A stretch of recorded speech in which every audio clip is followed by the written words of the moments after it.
హైదరాబాద్ విజయవాడ రహదారిని 6 లేన్ల రహదారి పనులు చేపట్టాలని కేంద్రాన్ని కోరామని మంత్రి కోమటిరెడ్డి వెంకటరెడ్డి అన్నారు. కేంద్ర మంత్రి నితిన్ గడ్కరీతో సమావేశం తర్వాత కోమటిరెడ్డి మీడియాతో మాట్లాడారు. ఎన్నికల వల్లే రీజనల్ రింగ్ ఆలస్యమైందన్నారు. త్వరలోనే రీజనల్ రింగ్ రోడ్డు కోసం ఒక ప్రత్యేక సమావేశం పెడతామని గడ్కరీ చెప్పారన్నారు. తెలంగాణలో పెండింగ్లో ఉన్న రోడ్ల నిర్మాణాలపై నితిన్ గడ్కరీతో కోమటిరెడ్డి వెంకటరెడ్డి మాట్లాడారు. రాష్ట్ర అభివృద్ధికి సహకరిస్తామని నితిన్ గడ్కరీ చెప్పారని మంత్రి తెలిపారు. కేంద్ర మంత్రి బండి సంజయ్తో పాటు కిషన్ రెడ్డిని కూడా మర్యాదపూర్వకంగా కలుస్తానన్నారు కోమటిరెడ్డి. ఉప్పల్ గట్కేసర్ ఫ్లైఓవర్ టెండర్లు రద్దు చేసి కొత్త టెండర్లకు పిలవాలని అధికారులను ఆదేశించారన్నారు. అనౌన్స్ చేసి 2018 నుంచి రీజనల్ రింగ్ రోడ్ మీద చర్చ జరుగుతుంది తప్ప ముందడుగు పడతలేదు.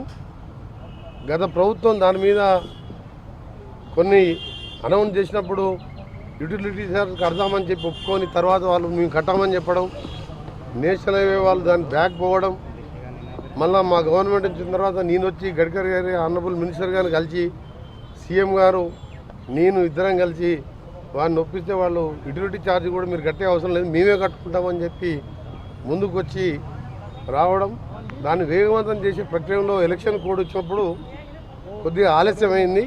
మేము అనుకున్న వర్క్స్ అందులో రీజనల్ రింగ్ రోడ్తో సహా హైదరాబాద్ విజయవాడ జాతీయ రహదారిని 6 లేన్లుగా మార్చే, అది ఒక దేశంలోనే ఎక్కువ ట్రాఫిక్ ఉన్న రోడ్డు, 60,000 వెహికల్స్ పర్ డే వస్తాయి. జిఎంఆర్ అనే సంస్థ టోల్ రోడ్డు తీసుకొని యాక్చువల్గా 2024లోనే 6 లేన్గా కంప్లీట్ చేయాలి.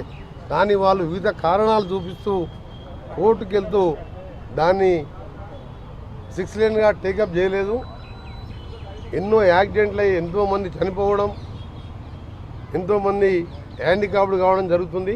దాన్ని నేను ఎంపీగా ఉన్నప్పుడు ఆనరబుల్ మినిస్టర్ గడ్కరీ గారిని అడిగితే 375 కోట్లతో 17 యాక్సిడెంట్ స్పాట్ గుర్తించి 375 కోట్లు శాంక్షన్ చేయడం జరిగింది.